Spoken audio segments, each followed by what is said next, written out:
Welcome to the inspire academics.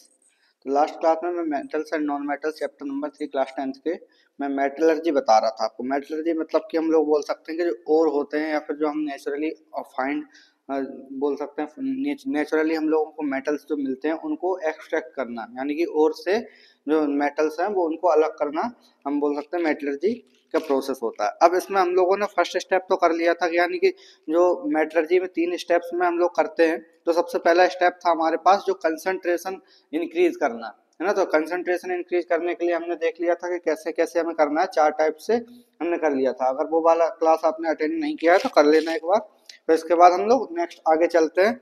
तो सबसे पहले आज हम समझते हैं क्या extraction of metals from the concentrated ore. तो देखो हमें कंसंट्रेशन तो हमने कर लिया था लास्ट क्लास में, तो अब एक्सट्रैक्शन करना है हमें उस चीज का, मतलब कि मेटल्स का एक्सट्रैक्शन करना है कंसंट्रेटेड ओर में से, है ना। पहले क्या था हमारे पास फर्स्ट स्टेप में कि सैंडी और अर्थी जो मेटल्स होते हैं या फिर सॉइल की बात करें वो मिक्स रहते थे, है ना। अब हमने उसको रिमूव कर दिया, पहली चीज इम्प्योरिटीज को रिमूव कर दिया। अब इसके बाद हम बोल सकते हैं दूसरी टाइप की इम्प्योरिटीज है, यानी कंसंट्रेटेड ओर आ गया हमारे पास। अब कंसंट्रेटेड ओर है तो इसकी वजह से हम बोल सकते हैं कि मेटल तो अभी भी प्योर नहीं है ना। तो हमें क्या करना है, इसको निकालना है बाहर, मतलब बाहर करना है अब हमें मेटल को ओर से। ओके, तो अब हम क्या करेंगे, इसके लिए 3 स्टेप्स, मतलब इसके लिए हम 3 प्रोसेस को फॉलो कर सकते हैं। 3 प्रोसेस को फॉलो कैसे कैसे, सबसे पहले अगर हम बात करें तो metals of the low reactivity, यानी कि हम बोल सकते हैं लो एक्टिविटी सीरीज में, जो कि ऐसे मेटल्स होते हैं जैसे हम लोगों ने रिएक्टिविटी सीरीज पढ़ी थी, है ना। तो रिएक्टिविटी सीरीज में क्या था, हमारे पास कुछ मेटल्स नीचे की साइड थे और कुछ मेटल्स ऊपर की साइड थे, यानी कि हम बोल सकते हैं जो भी मेटल्स कम रिएक्टिव होंगे, ओके, तो जो भी मेटल्स कम रिएक्टिव होंगे उनकी बात कर रहे हैं हम। तो उसको निकालने के लिए अगर अलग प्रोसेस होगी, और सेकंड प्रोसेस होगी मेटल्स ऑफ मीडियम रिएक्टिविटी, यानी कि जिनकी रिएक्टिविटी मीडियम होगी, वो मेटल्स के लिए हम लोग अलग टाइप से रिएक्शन करेंगे। और थर्ड है हमारे पास मेटल्स ऑफ हाई रिएक्टिविटी। तो रिएक्टिविटी के अकॉर्डिंगली हम लोगों को तीनों में, मतलब कि 3 टाइप की रिएक्टिविटीज है, लो मीडियम हाई, इन्हीं के अकॉर्डिंग हमें क्या करना है, मेटल्स के एक्सट्रैक्शन करवाना है। ओके, तो सेकंड स्टेप में हम स्टार्ट करते हैं first step. Okay, first type हमारा, तो ये फर्स्ट टाइप में हमें क्या करना है, एक्सट्रैक्शन हम करना है, जैसे कि हमें जो कि लो रिएक्टिविटी रखते हैं, है ना। तो अब ऐसे इनके एग्जांपल्स क्या हो सकते हैं, सबसे पहले अगर हम देखें तो कॉपर है ऐसा, है ना। और अगर हम देखें तो Hg है हमारा मरकरी, है ना। Ag है हमारे पास सिल्वर, या फिर हम बात करें प्लेटिनम, या फिर Au यानी कि गोल्ड। ओके, तो ये सारे मेटल्स होते हैं जो कि हम बोल सकते हैं रिएक्टिविटी सीरीज में काफी नीचे होते हैं। ओके, या फिर हम बोल सकते हैं इनकी जो रिएक्टिविटी होती है वो बहुत कम होती है। अब जब बहुत कम होती है रिएक्टिविटी तो इनको हम अलग कैसे करेंगे, तो स्टेप बाय स्टेप समझेंगे हमको, हम इनको क्या क्या कैसे करना है हमें। ओके, देखो, तो as these metals have low reactivity their oxides can be reduced to metal by the action of heat alone, यानी कि हम बोल सकते हैं इनके ऊपर क्या करना पड़ेगा हमें, हीट हमें देनी पड़ेगी इन्हें। जब हम हीट देंगे इनको तो क्या होगा, इसकी वजह से जो एक्सट्रैक्शन है मेटल का वो हो सकता है। अब कैसे होगा, अब हम समझते हैं। सबसे पहले देखो, एज देयर कॉमन ओर्स और सल्फाइड्स, यानी कि हम बोल सकते हैं ये क्या होंगे, कॉमन ओर्स की बात कर लेते हैं सबसे पहले, जिसकी जिस फॉर्म में ये प्रेजेंट हो सकते हैं। तो सबसे पहले हम देखें तो सल्फाइड के फॉर्म में ये प्रेजेंट हो सकते हैं, और अगर सेकंड देखें हम तो इसमें और टाइप से जैसे ऑक्साइड्स में भी प्रेजेंट हो सकते हैं, है ना। सल्फाइड एंड ऑक्साइड्स के फॉर्म में मेजरली यही प्रेजेंट होते हैं। अब इसके बाद अगर हम देखें तो इनको अलग करने के लिए सीधा सा सिंपल सी चीज है कि हम लोगों को क्या करना पड़ेगा, हीट देना पड़ेगा, यानी कि टेम्परेचर जैसे जैसे हम रेज करेंगे तो वैसे वैसे ही हम लोग बोल सकते हैं कि ये जो मेटल्स है वो एक्सट्रैक्ट होना स्टार्ट कर सकते हैं। देखो, सबसे पहले अगर हम HgS की बात करें तो सल्फाइड यानी कि मरकरी सल्फाइड की, तो HgS है हमारे पास, ये क्या है, ओर है, जिसे हम बोलते हैं क्या, सिनेवार। ओके, मैंने लास्ट टू लास्ट क्लास में बताया था आप लोगों को कि मेटल्स के नाम और उन, मतलब कि और उनमें मतलब कौन से ओर्स में ये प्रेजेंट होते हैं और उनका नाम क्या होता है। तो मरकरी सल्फाइड है हमारे पास, तो HgS यानी सिनेवार, इसको हम बोल रहे हैं। अब इसमें से हमें मरकरी को अलग करना है, यानी कि सल्फर को हमें हटाना है और मरकरी हमें प्योर चाहिए। तब इसके लिए हम क्या करेंगे, इस प्रोसेस को सबसे पहले हम इसको ऐसे, तो रिएक्शन को देखते हैं हम क्या होगी हमारी। तो 2HgS प्लस 3O2, यानी कि हम बोल सकते हैं कि ऑक्सीजन की प्रेजेंस में इसको बर्न कराएंगे, ऑक्सीजन गैस की प्रेजेंस में हम इसको बर्न करा रहे हैं और क्या दे रहे हैं साथ साथ हीट। ओके, तो 2HgO। ओके, तो 2HgO और यहाँ पे हम बोल सकते हैं सॉलिड स्टेट में हमारा ये बन जाएगा प्लस, और आगे हम बोल सकते हैं क्या निकलेगा हमारा SO2। ओके, ये गैसियस फॉर्म में निकल जाएगा। अब ये क्या हुआ हमारे पास में, देखो सल्फर ने ऑक्सीजन के साथ में रिएक्ट कर दिया और ऑक्सीजन ने ही साथ साथ मरकरी के साथ में भी रिएक्शन कर ली। तो जब ये दोनों ने रिएक्ट किया तो क्या हुआ, HgO बन गया हमारा, मतलब कि सल्फाइड था अभी ऑक्साइड के फॉर्म में आ गया। ओके, तो जब ऑक्साइड के फॉर्म में आ गया तब हम इसको फिर से रिएक्शन करवाएंगे या फिर हम बोल सकते हैं फिर से हीट देना स्टार्ट करेंगे। तो जब फिर से हीट देंगे तो हमारे पास ये है HgO, ये हमारा सॉलिड स्टेट में प्रेजेंट है, प्लस हम सॉरी इसको हम क्या करेंगे, HgS सॉलिड स्टेट में प्रेजेंट है, इसको हम डायरेक्टली हीट दे रहे हैं। तो जब हीट देंगे तो क्या होगा, इसका एक तरह से रिडक्शन हो जाएगा। ओके, तो ये क्या होगा हमारा मरकरी जो है वो अलग हो जाएगा और ऑक्सीजन जो है वो गैसियस फॉर्म में अलग हो जाएगा। यानी कि पहला स्टेप हम बोल सकते हैं कि मरकरी को हम कैसे एक्सट्रैक्ट कर रहे हैं। मरकरी एक तरह से हम बोल सकते हैं क्या है, सल्फाइड फॉर्म में प्रेजेंट होता है, जैसे कि हम बोल सकते हैं सिनेबार। और इसके अलावा अगर हम देखें तो ये क्या है, एक तरह से ये लो रिएक्टिविटी होता है, मतलब लेस रिएक्टिव होते हैं मेटल्स। क्या होगा हमारे पास Hg क्या था, +2 में प्रेजेंट था, यानी कि ये जैसा था वैसा ही है। ओके, फिर उसके बाद हमने क्या किया, इसका रिडक्शन करवा दिया हीट देके। तो जब ये क्या हुआ हमारा +2 में प्रेजेंट था, यहाँ पे ये 0 में आ गया। ओके, ऑक्सीडेशन स्टेट की बात कर रहे हैं। तो ये हमारा ऑक्सीजन भी हमने इससे अलग कर दिया। तो ये हम बोल सकते हैं कि जो प्योर मेटल है हमारा मरकरी, तो वो हमें मिल गया। अब इसी मैकेनिज्म के थ्रू या फिर इसी प्रोसेस के थ्रू बाकियों के लिए भी हम ये प्रोसेस अप्लाई कर सकते हैं, यानी copper Ag, platinum Au। Okay, तो बाकियों के लिए भी हम ये प्रोसेस को लगा सकते हैं। अब इसके बाद हम समझते हैं कि सेकंड प्रोसेस क्या है, मतलब कि सेकंड टाइप से हम कैसे इसको अलग कर सकते हैं।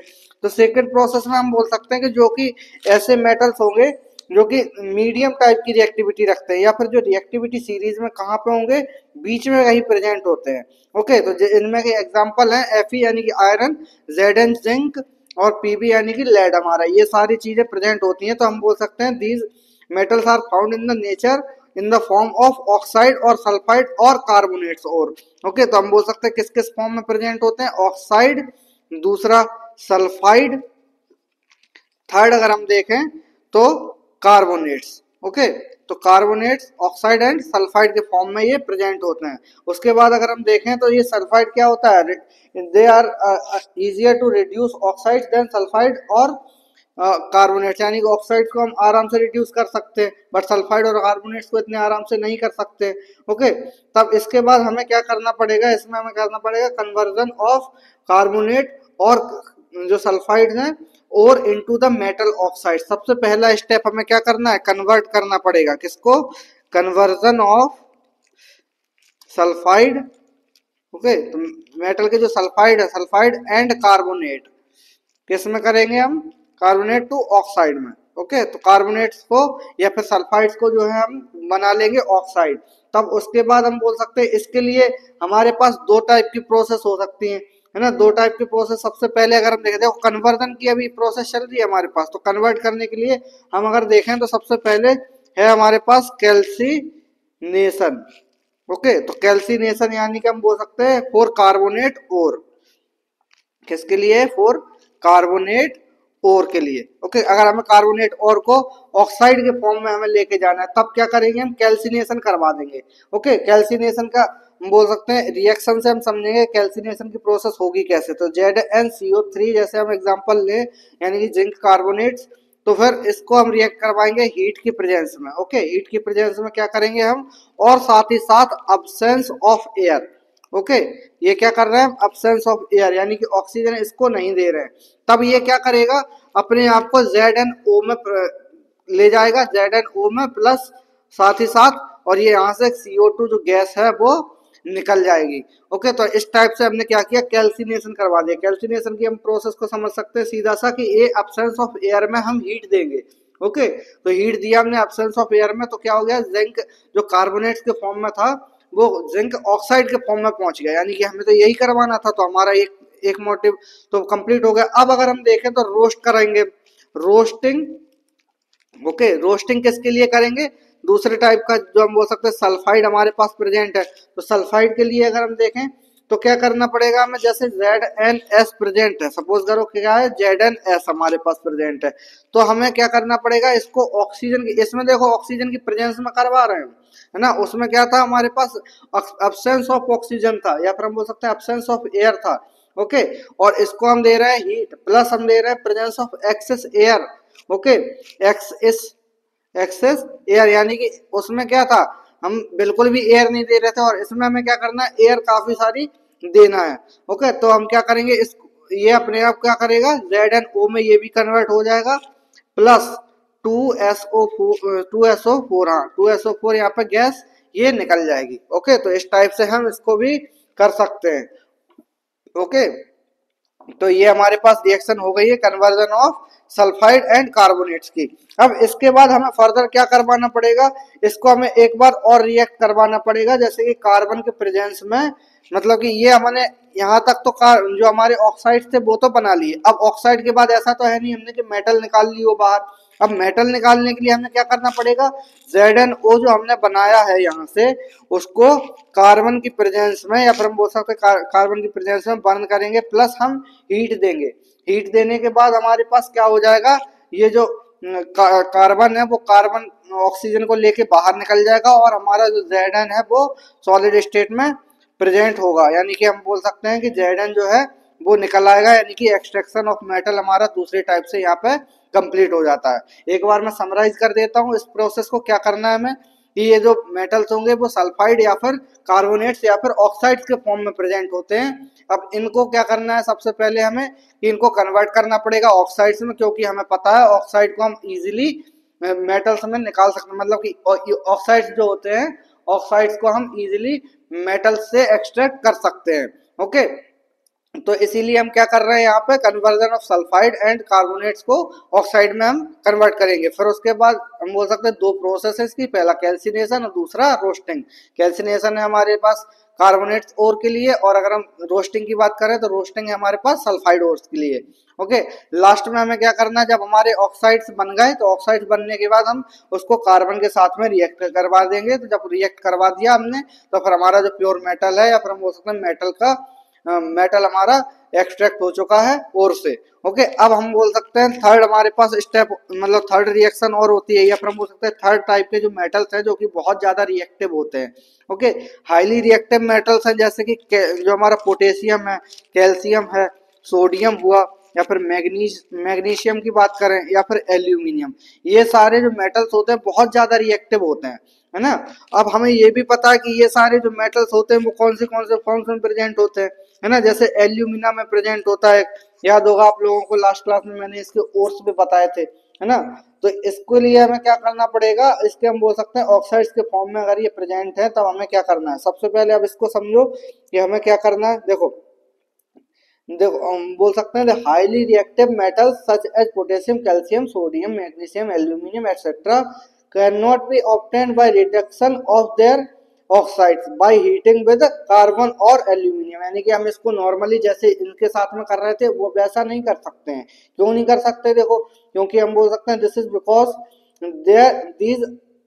these highly reactive metals have greater affinity for oxygen than for carbon और एल्यूमिनियम, यानी कि हम बोल सकते हैं जो कार्बन के साथ में जो क्या होगा, इसके जैसे अगर ऑक्साइड बना हुआ है तो ऑक्साइड ज्यादा रिएक्टिव होगा as compare to CO। Okay, तो इसके लिए हम बोल सकते हैं क्या करेगा, ये आराम से ऑक्सीजन मेटल को छोड़ेगा नहीं, तो यहाँ से ये रिएक्शन नहीं होगी। ओके, तो हम क्या कर सकते हैं इसके लिए, thus the oxide of the highly reactive metals are very stable, hence if carbon is used they have to be heated very strongly to reduce them to free metal। Okay, अब इसके लिए हमें क्या करना पड़ेगा, इलेक्ट्रोलिसिस करवानी पड़ेगी। Okay, electrolysis कैसे, देखो किसके लिए करवानी पड़ेगी, हम जैसे मोल्ट करना पड़ेगा, यानी कि हमने क्या किया, इसको सबसे पहले क्लोरीन के साथ में रिएक्शन करवाएंगे। जैसे हम बोल सकते हैं, देखो एक बार और प्रोसेस समझाता हूं मैं। देखो such as temperature such as at such high temperature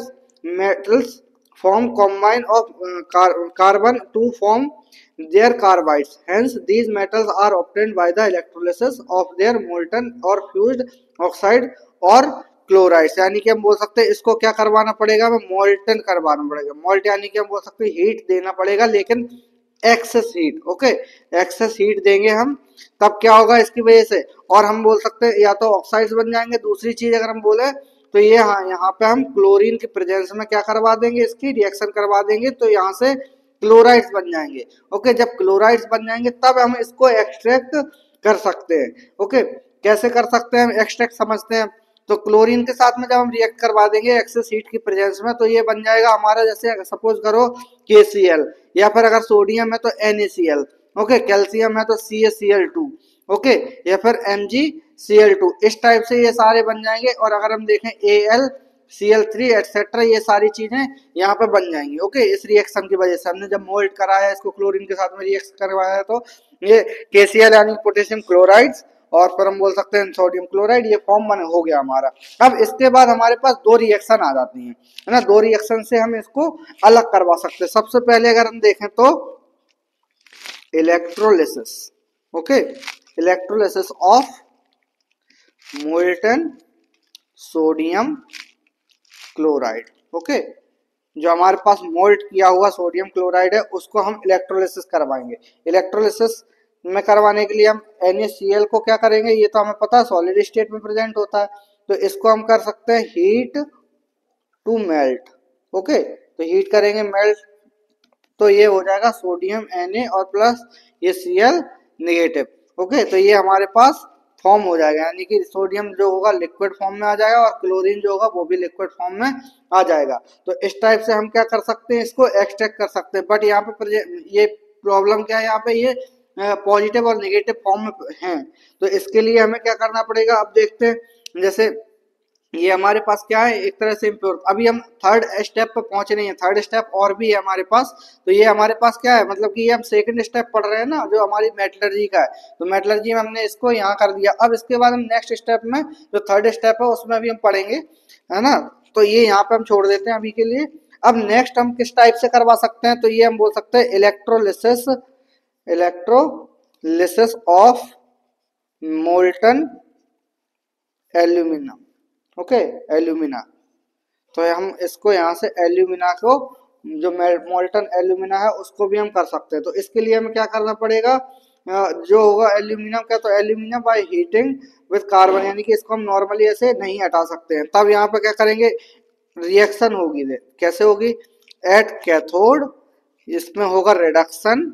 okay, तो कैथोड पे क्या हो रहा है, रिडक्शन, यानी कि Al3+ प्लस 3 इलेक्ट्रॉन, और यहाँ से Al, और ये बन जाएगा हमारा सॉलिड। और अगर हम दूसरी बात करें तो एट एनोड, तो एनोड पे क्या होगा हमारे पास, ऑक्सीडेशन। ओके, तो एल्यूमिना क्या होता है, Al2O3 होता है, हमें पता है Al2O3। ओके, तो हम इसके लिए क्या कर रहे हैं, सीधा ये रिएक्शन करवा रहे हैं Al2O3 से, यानी कि यहाँ से हमारे पास ऑक्सीजन था, तो ऑक्सीजन यहाँ पे हो जाएगा, रिएक्शन होगी इस टाइप से, और ऑक्सीजन यहाँ पर निकल आई, मतलब कि ऑक्सीजन गैस यहाँ पे प्रेजेंट हो गई। अब इसको हम क्या कर सकते हैं, oxygen gas plus oxygen gas, ये क्या करेगा, O2 मॉलिक्यूल अपने आप को ट्रांसफॉर्म कर लेगा गैस में, और ये आराम से घूमेगा फ्रीली। ओके, तो अब हम इसको मैं एक बार और समराइज कर देता हूँ कैसे क्या करना है हमें। सबसे पहले देखो, इस प्रोसेस को करने के लिए हाईली रिएक्टिव मेटल्स को लेंगे। हाईली रिएक्टिव मेटल्स हम बोल सकते हैं क्या, किस फॉर्म में प्रेजेंट होंगे, जो ऑक्साइड्स के फॉर्म में प्रेजेंट होंगे, और ये हाईली स्टेबल होते हैं, है ना। तो जब हाईली स्टेबल है तो हम बोल सकते हैं इस रिएक्शन के थ्रू, जो हमने मीडियम रिएक्टिविटी के लिए किया था, यानी जिंक के लिए किया था, यानी कार्बन के साथ में रिएक्शन नहीं करवा सकते। तो इसके लिए हमें क्या करना पड़ेगा, हमें इसके सॉल्ट्स बनाने पड़ेंगे, यानी कि क्लोरीन से रिएक्शन करवानी पड़ेगी। तो इसके लिए हम बोल सकते हैं NaCl, KCl, इस टाइप के फॉर्म में ये प्रेजेंट हो सकते हैं। देखो, नेचुरली भी प्रेजेंट होते हैं, जैसे अगर हम रॉक्स की बात करें, सॉल्ट की बात करें, तो सॉल्ट ये प्रेजेंट होते हैं। और अगर हम ऑक्साइड्स की बात करें तो इस टाइप के फॉर्म में भी ये प्रेजेंट हो सकते हैं। तो दोनों के लिए हम करवा सकते हैं इलेक्ट्रोलिसिस की प्रोसेस। तो जैसे ही हम इलेक्ट्रोलिसिस की प्रोसेस करवाएंगे, तब क्या होगा हमारे पास, ये NaCl के लिए अलग टाइप से बिहेव करेगा, और जो ऑक्साइड्स हैं, यानी कि एक सॉल्ट है हमारे पास और एक ऑक्साइड है, दोनों के लिए अलग अलग टाइप से रिएक्शन चलेगी यहाँ पे। तो NaCl को हम क्या करा रहे हैं, रिएक्ट करवा रहे हैं, हीट करवा रहे हैं, मेल्ट करवा रहे हैं, है ना। हीट करवा रहे हैं कितना, जब तक कि ये मेल्ट ना हो जाए। तो जब ये मेल्ट हो जाएगा तब क्या करेंगे, मेल्टिंग होने के बाद ये हम बोल सकते हैं Na पॉजिटिव बन जाएगा और Cl नेगेटिव, यानी कि हम बोल सकते हैं यहाँ से हमारा जो मेटल है वो एक्सट्रैक्ट हो गया। अब इसके बाद अगर हम हमारे पास ऑक्साइड टाइप का जो हमारे पास हुआ कि जो ओर है हमारा जो ऑक्साइड टाइप में प्रेजेंट कर रहा है, ओके, और मतलब कि ये हमारा एग्जिस्ट कर रहा है, तब क्या होगा हमारे पास, अब हम इसको इलेक्ट्रोलिसिस करवाएंगे फिर से, है ना। इलेक्ट्रोलिसिस किस करवाएंगे तो क्या होगा, देखो रिएक्शन होगी, एट कैथोड की बात करें तो यहाँ पर रिडक्शन होगा, तो एल्यूमिनियम क्या होगा, रिड्यूस हो जाएगा। तो जब रिड्यूस हो जाएगा तो Al2+3 की फॉर्म में प्रेजेंट था, वो 3 इलेक्ट्रॉन्स लेके अपना सॉलिड फॉर्म में ये इंडिपेंडेंट यहाँ पे हो जाएगा। और अगर हम देखें नेक्स्ट, तो यहाँ से क्या होगा हमारे पास एनोड पे, तो एनोड पे होगा ऑक्सीडेशन, ऑक्सीडेशन होने के बाद हम बोल सकते हैं कि O2 जो नेगेटिव फॉर्म में प्रेजेंट है वो हम बोल सकते हैं यहाँ से क्या करेगा, अपने आप को ऑक्सीजन जो गैस में है प्रेजेंट हो जाएगा, यानी कि यहाँ पे एक इलेक्ट्रॉन ये रिलीज करवा सकता है। ओके, फिर इसके बाद हम बोल सकते हैं यहाँ पे जो रिएक्शन हो रही है तो ऐसे ये करवा सकते हैं, यानी कि O2 जो होगा वो गैसियस फॉर्म में एग्जिस्ट करेगा लास्ट में। ओके, तो ऐसे हम इसको समझ सकते हैं कि ये हमारे जो रिएक्शन इलेक्ट्रोलिसिस में ये हो रही होगी। ओके, तो हम इसको आज क्लास को यहीं तक रखते हैं, तो मिलते हैं नेक्स्ट क्लास में थर्ड जो हमारा लास्ट स्टेप है मेटलर्जी का उसके साथ में। तो तब तक के लिए bye bye, thanks for watching, like share and subscribe.